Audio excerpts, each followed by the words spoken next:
예수님께서 지금 오늘 장면은 예루살렘에 올라가셔서 그동안 이제 갈릴리 지역에서 이렇게 활동하시다가 3번 예루살렘에 올라가셨습니다. 공생의 기간 동안. 이게 마지막 예루살렘 여행입니다. 사실은. 그래서 예루살렘에 가셔서 일주일 후에 십자가에 못 박혀서 죽으시는 때예요. 이 때가 그런 때입니다. 예수님께서 예루살렘에 가시는 도중에 베단이라는 동네에 가셨습니다. 베다니는 예루살렘에 거의 다 온 지점이에요. 예루살렘에서 한 3km 떨어졌다 그러니까 여기서 뭐 캠시가 한 3km 되겠습니까? 캠시 가는 정도의 그런 기차 정거장 뭐 여기로 보면 한두 정거장 그런 거리에 지나지 않는 지역입니다. 거기에 누가 살고 있는가 하면 나사로가 살고 있어요. 나사로의 두 누이가 자매가 있는데 마르다와 마리아예요. 이 예수님께서 예루살렘에 가실 때마다 이 베다니 지역을 지나시고 이 마리아와 마르다 나사로의 집에 들르시곤 하셨습니다. 그리고 이제 얼마 전에는 나사로를 죽었는데 다시 살리신 그런 일이 있었지 않습니까? 그래서 오늘 본문을 보면 예수님이 이제 6월절 행사 위해서 예루살렘에 가시다 이 베다니에 오셨는데 이 동네에 오시니까 잔치를 했다. 예수님을 위해서 잔치를 했다. 그것은 예수님께서 죽은 나사로를 살리신 것을 감사하면서 이제 이렇게 했다고 볼 수 있는데 어디 구체적으로 베단인데 구체적으로 어느 집에서 했는지는 확실히 본문에는 없습니다. 근데 이 같은 구절 내용에 해당하는 마태복음, 마가복음을 보면 거기에는 문둥이 시몬의 집이다. 그래서 이 나병을 가지고 있었던 시몬의 집에서 이 예수님을 위한 잔치를 하는데 거기에 나사로와 그 두 자매 같이 참석을 한 거예요. 오늘 본문의 내용을 보면 예수님이 그 집에 있고 나사로하고 마르다하고 마리아가 거기 왔는데 나사로는 이제 예수님 앞에서 말씀을 듣고 마르다는 역시 그 부엌 일을 하는 일을 잔치상 마련하고 뭐 이런 걸 돕는 일을 하고 있고 이제 오늘 보면은 마리아가 한 행동에 대한 이야기입니다. 여기 보신 대로 마리아가 아주 값비싼 향유, 이 향유는 거기에서 나지 않고 인도에서 수입해드리는 아주 비싼 향유 한 근을 이 향유병에 담아가지고 와서 이 병을 깨뜨려서 이제 이 향유병은 깨뜨려야만 이렇게 부을 수 있게 뭐 그렇게 돼 있는 거라 그래요. 그걸 예수님의 발에 부어 드렸다. 마태복음에는 보면 이제 머리에 부어 드린 거로 되어 있습니다. 근데 머리에도 부어 드렸겠고, 왜냐하면 유대인들의 풍습이 이런 향유를 머리에 붓는 게 이제 일반적인 풍습인데 머리에도 부었겠고, 오늘 요한복음이 특별히 강조하고자 하는 것은 예수님의 발에 이걸 부어드리고 자기의 머리털로 그거를 닦아드렸다. 이런 기록입니다. 근데 이걸 옆에서 보고 있는 사람들이 있었고 제자들도 거기 있었고, 근데 그 중에 이제 유다가 뭐라 그러는고 하면 저걸 팔면 300데나리온을 받겠다. 300데나리온이라고 하는 것은 당시 유대인 사회에서 하루 품삯이 한 데나리온이라 그럽니다. 그러면 1년 365일에 안식일을 빼고, 이들이 안식일 빼고 매일 일을 하면 300데나리온을 벌 수 있겠다. 그렇게 이제 생각할 수 있죠. 그러니까 1년 품삯, 1년 벌이를 몽땅 합한 만큼이라니까 엄청나게 비싼 그런 향유라고 볼 수 있습니다. 아무튼 이것을 예수님의 발에다 부어드렸다. 머리뿐만 아니고.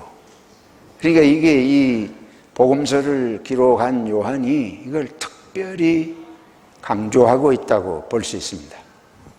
그렇게 귀한 향유, 결코 함부로 허비할 수 없는, 낭비할 수 없는 그런 것을 예수님의 발에다 부어드리고 자기 머릿결로 씻겼다.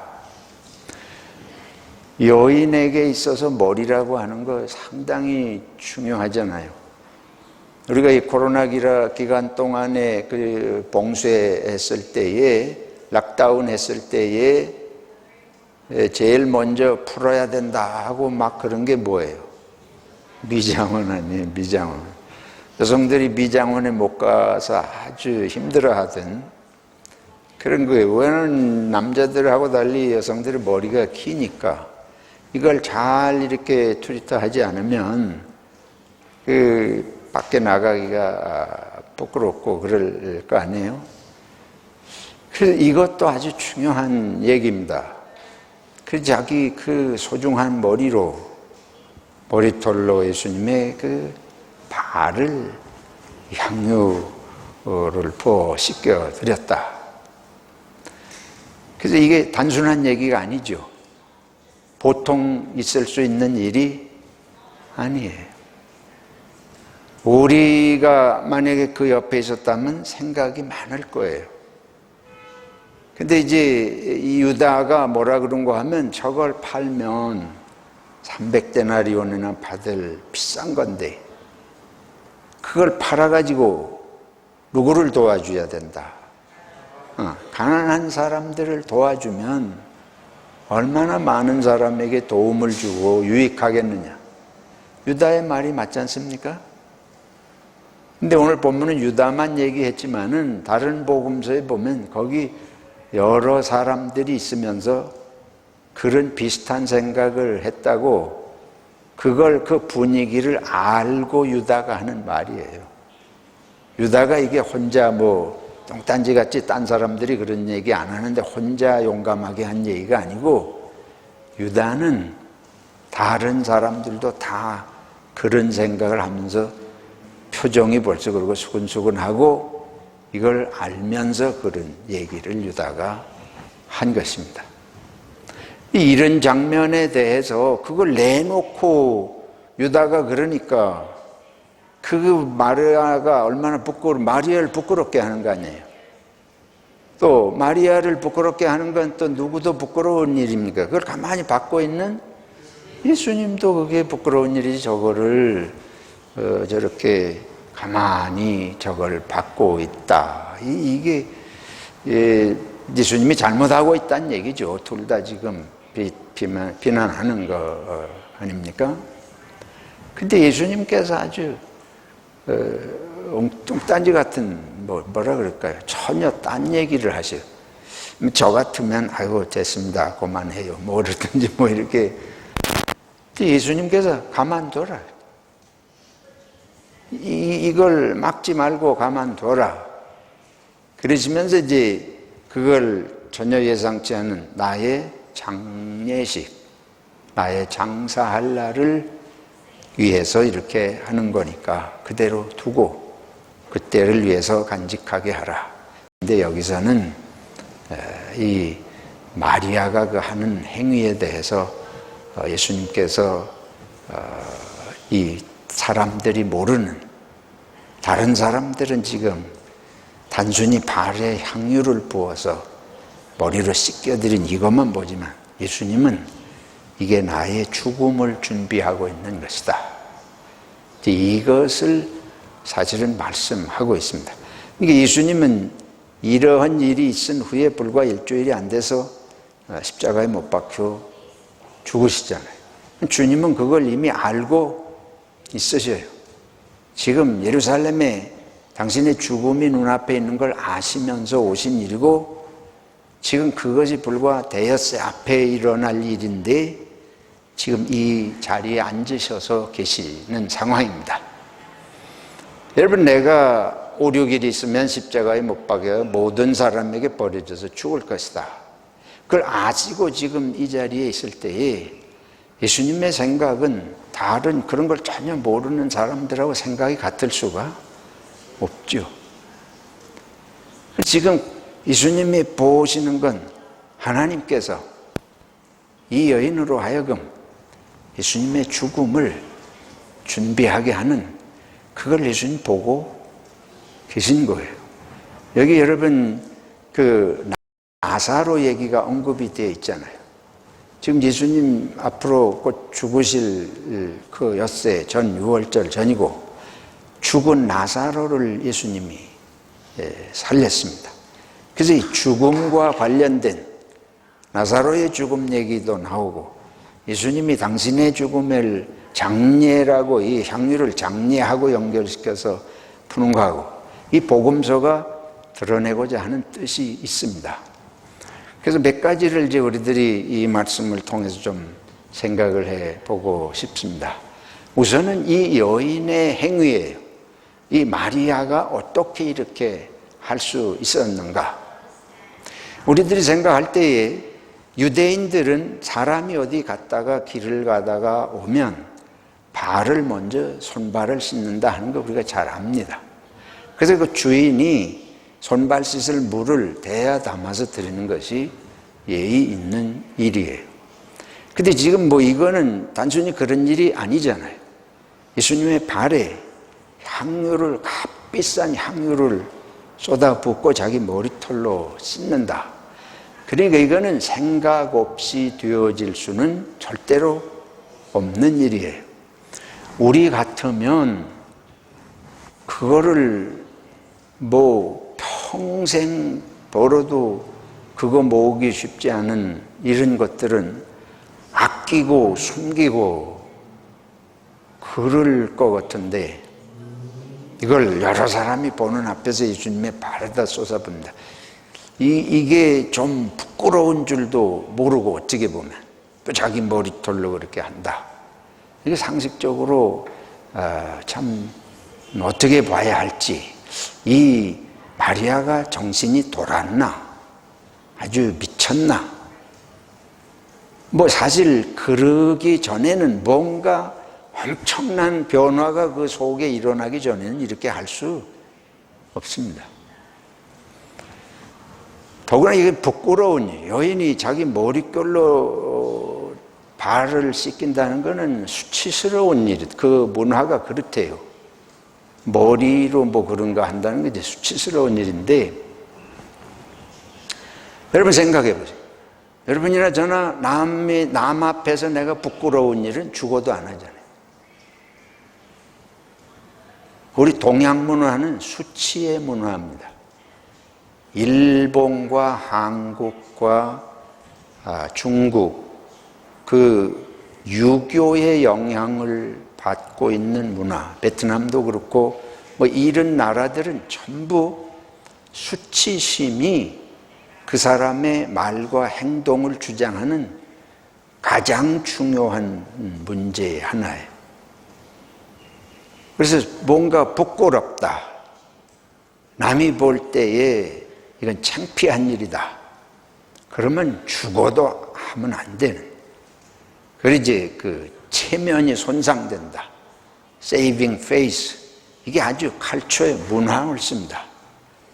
그래서 남이 보는데 부끄러운 일은 절대로 하지 말아야 돼.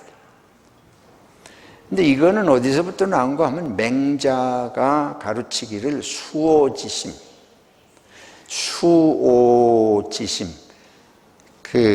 부끄러워하지 않는 마음을 가진 자는 사람이 아니다, 이렇게 가르쳤죠. 부끄러워할 줄 모르는 자는 사람이 아니다.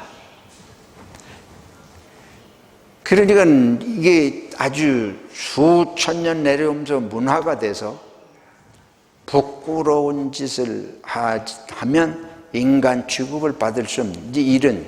근데 어떤 면에서는 그게 필요하지요. 사람이 부끄러운 짓을 서슴없이 하는, 이러면 이건 이제 금수지 사람은 짐승이지 사람이 아니다, 이제 이렇게 가르친 건데, 문제는 그 본뜻이 맹자가 가르친 본뜻과 달리 모든 것에서 남 앞에서 체면 손상을 하지 않는 이런 문화로 고착이 된 거예요.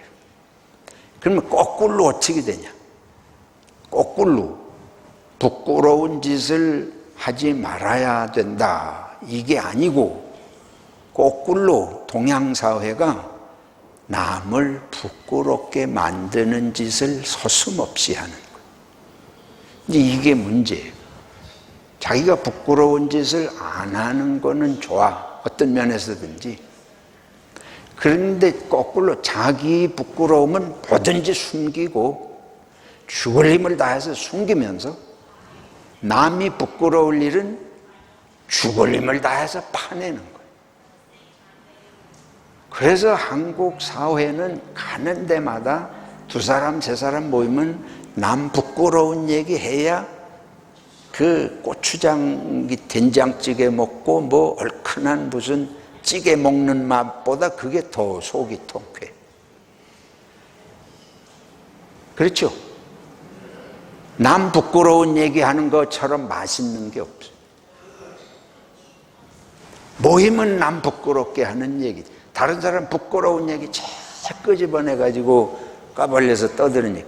교회도 그러죠. 교인들도 그러면 이제 정신 차려야 됩니다. 근데 우리는 왜 그물 속에서 우리도 나왔으니까 우리도 그거 쉽게 벗어나지 못해요. 그래서 여러분들이 구역 모임 잘못하면 제 그런 구역 되는 거예요. 그룹 모임이 신앙적인 모임이 되질 않고 그런 모임으로 순식간에 변질될 수 있습니다.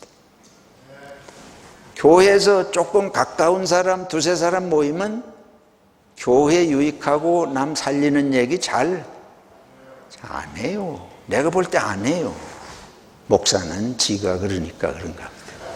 우리 문화가 그렇습니다. 이게 조심해야 된다고 하는 걸 제가 말씀드리는 거예요. 우리가 기독교인이 뭘 극복해야 되나, 이게 우리 생활 속에서 아주 심각한 문제예요. 그래서 뭐 사람들 많이 모이는 장소, 이 교회 저 교회 사람들이 이 시드니도 보면 말은 기도회로 모이는데 기도를 안 하는 건 아니야. 기도할 때는 거품 품듯이 열심히 기도해. 근데 끝나고 밥 먹고 나면 전부 헛소리야. 무슨 헛소리? 시드니 소문은 다 끌어모아. 시드니 소문 다 끌어모아서 다 거기서 퍼치는 거예요. 이게 저와 여러분을 병들게 한다고요. 이게 재미가 들려가지고 이게 부끄러운 줄을 모르고 그게 부끄러운 일인데, 그거 부끄러운 짓 하는 건 모르고 남 부끄럽다고 생각하는 건 막 퍼치는, 앞으로 절대 그런 일 하지 마시기 바랍니다. 정신 차려야 돼요.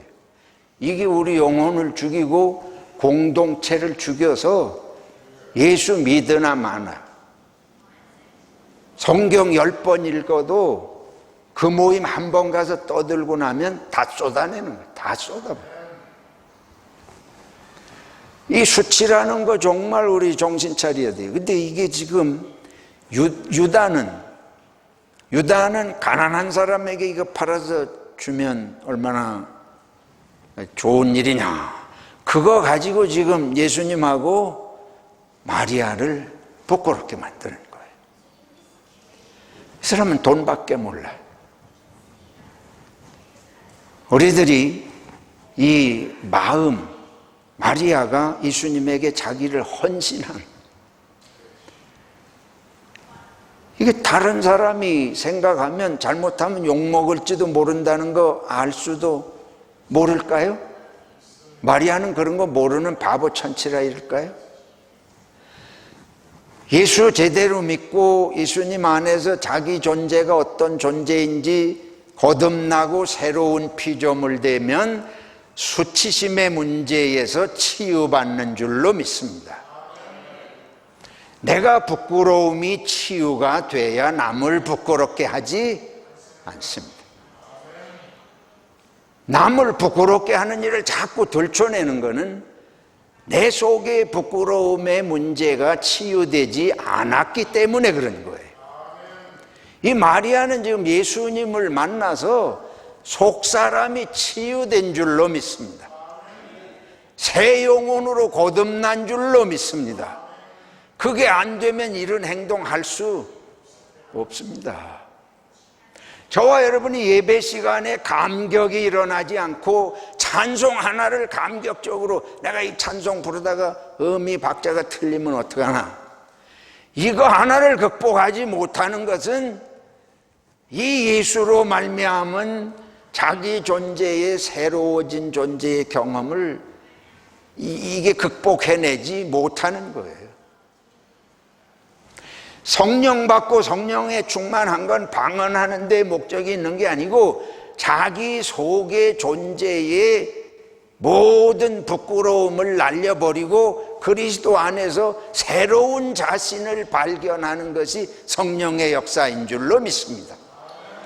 그래서 감격해서 찬송을 하는 거예요. 그래서 우리들이 만남 속에서 기쁨으로 서로를 대할 수 있는 삶으로 변화되는 것인 줄로 믿습니다. 이 여인이 그런 거지 이게 무슨 향유 비싼 걸 쏟아붓냐, 이 문제가 아니에요. 자기 속이 뒤집힌 새 사람이 된 거를, 거기 설명이 없지만 그것의 결과가 이렇게 나온 것입니다. 오늘 이사야서를 읽었습니다. 이사야 43장에 너희는 옛 정리를 기억하지 말라. 하나님께서 모든 것을 새 것이 되게 하시겠다. 이 여인이 새 사람이 된 경험을 예수 안에서 한 것입니다. 우리 빌립보서 3장을 읽었습니다. 지금까지 내게 귀하던 걸 다 해로 여기고 배설물로 여기고 다 버린다. 왜 그러냐? 누구든지 그리스도 예수 안에 있으면 새로운 피조물이라. 바울 사도가 예수 안에서 새 사람이 된 경험을 한 것이에요. 새 사람이라고 하는 건 뭐냐? 나도 모르던 진짜 나를 발견한 겁니다. 나도 모르던 진짜 나가 뭐냐? 마리아가 이 향유를 뭐 때문에 그걸 갖고 있었겠습니까? 그걸 예수님 드리려고 곳에 어디 가가지고 새로 사왔겠어요? 이건 내 상상력입니다만은 이미 가지고 있었던 것 아니겠습니까? 근데 왜 그걸 가지고 있었겠어요? 그 비싼 것을 마리아가 가지고 있는 이유가 무엇인지 모르지만 어쨌든 그게 자기를 향유를 발라서 아름다운 향기가 나게 자기를 돋보이게 하는 아름답게 보이게 하는 그런 용으로 가지고 있었을 거 아니에요? 그런데 이게 이 향유가 나를 아름답고 돋보이게 하고 이쁘게 보이게 하고 향기 나게 하는 게 아니고 내 속에 진짜 귀한 나가 있었다. 근데 내 속에 정말 하나님께서 하나님의 형상으로 지으셔서 정말 축복하고 귀하고 아름다운 나를 주신 게 있는데 나는 그걸 모르고 다른 나를 추구하는 거예요. 내가 아닌 다른 나를 만들어야 나는 아름다운 나처럼 착각을 하며 살고 있어요. 저는 예수님께서 이 마리아에게 네 속에 있는 진정한 너가 있다, 하나님이 주신 내 속에 있는, 하나님이 귀하게 내 속에 지어주신 너가 내 속에 들어앉아 있는데 네가 그걸 알고 있지 못해. 예수 만나서 나는 마리아가 그걸 발견한 줄로 믿습니다. 요한복음, 내가 막연한 추측을 하는 거 아니에요. 요한복음 전체에 흐르는 사상이 그것입니다.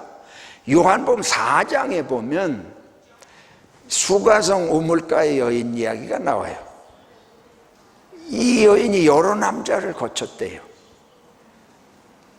그러다가는 동네 사람들이 다 손가락질하고 부끄러운 사람 취급하고, 자기도 스스로 동네에 들어가지 못하고 멀리 1km 가까이 떨어진 동네 밖에 우물에 따로 나와서 물 길는데 예수님이 찾아가서 만나주셨잖아요.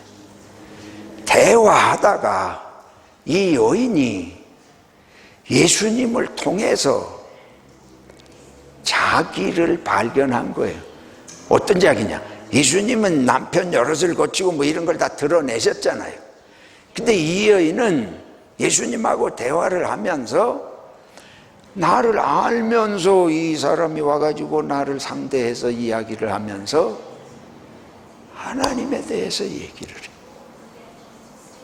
그 얘기하는 과정 속에서 이 여인은 나를 알면 사람이다, 모든 사람도 도망갈 텐데, 눈을 힐끗거리며 손가락질 할 게 뻔한데 다 아시면서 일부러 찾아와서, 이분은 그러고 보니까 보통뿐이 아니야. 하나님의 사람인데, 나중에 그러잖아요. 이 여인이 동네에 들어가가지고 내게 있는, 나에 있는 모든 걸 다 있는 대로 들춰낸 이 선지자라고 이 사람이 이제 표현, 자기가 알기로는 선지자밖에 그런 걸 모르니까 선지자라고 그랬는데, 사실은 이게 이제 하나님이 아니고 분명히 자기를 어떻게 그렇게 다 알겠나, 이걸 다 알면서 와가지고 다 얘기해. 이게 극복된 것입니다. 이게 부끄러움이 극복됐기 때문에 뻔뻔해서가 아니고, 전에는 부끄러워서 동네에 못 들어갔어. 근데 이제는 자기 부끄러움을 다 들춰내신 그분을 통해서 자기의 부끄러움이 극복이 되고, 이제는 부끄러운 줄 모르고 동네 가서 내가 메시아를 만났다. 메시아, 구세주는 나에게서 해방시키는 분입니다. 내가 나를 잘못 알고 있어요. 사람들 앞에만 그럴듯하게 보이면 되는 이거에 평생 갇혀가지고, 그러니까 공자의 말씀 가지고 우리 해방이 되지를 않습니다. 부끄러워할 줄 모르면 사람이 아니다. 말은 맞는데 그래가지고 인간의 문제가 해결이 되냐. 거꾸로 써먹는데, 정신이 거꾸로 돌아가는데, 그리고 사람 보면서 조금 마음에 안 들고 부끄러운 짓 하면 그러고도 네가 사람이냐? 그런데 예수님은 사람이 아닌 사람에게서 와가지고 속에 있는 사람을, 하나님의 사람이 그 속에 들어있다, 그걸 끄집어내 주신 거 아닙니까? 우리 예수 믿는 사람이 세상에 나아가서 세상 사람을 부끄럽게 하기 위해서 우리가 부름받은 게 아니고, 자기를 부끄럽게 생각하고 감추기만 하고 이 세상 것으로 어떻게 자기를 치장하려고 사는 사람들에게 예수 만나고 자기 속에 참 생명을 발견하도록 그 일하라고 우리가 부름받은 줄로 믿습니다. 이게 전도 아닙니까? 사랑하는 성도 여러분, 이 여인이 그런 경험을 했어요. 우리도 그런 경험하도록 기도해야 할 줄로 믿습니다. 하나만 더 말씀드리겠습니다. 죽음의 문제예요. 이 여인이 다른 말로 하면 자기가 죽었습니다. 자기를 열심히 그런 값비싼 향유로 자기를 치장하는 이유가 뭐예요? 죽기 싫은 거예요. 사람 앞에서 죽기 싫어. 사람 앞에서 내가 사람답게 인정받고 싶은 거예요. 내가 육신이 죽음의 때가 오는 것도 두렵지만 사람들 앞에서 내 존재감이 상실되는 것 무서운 일 아니에요. 근데 죽어야 사는 것입니다. 왜냐하면 내가 생각하는 이거, 내가 사람들 앞에서 살려야 된다고 체면을 손상당하고 체면 안 죽고 싶어서 살리는 이게 사실은 나를 죽이고 있는데, 그 생각이 죽어야 내 속에 참된 나가 살아납니다. 모든 생명은 죽음을 먹고 사는 것입니다.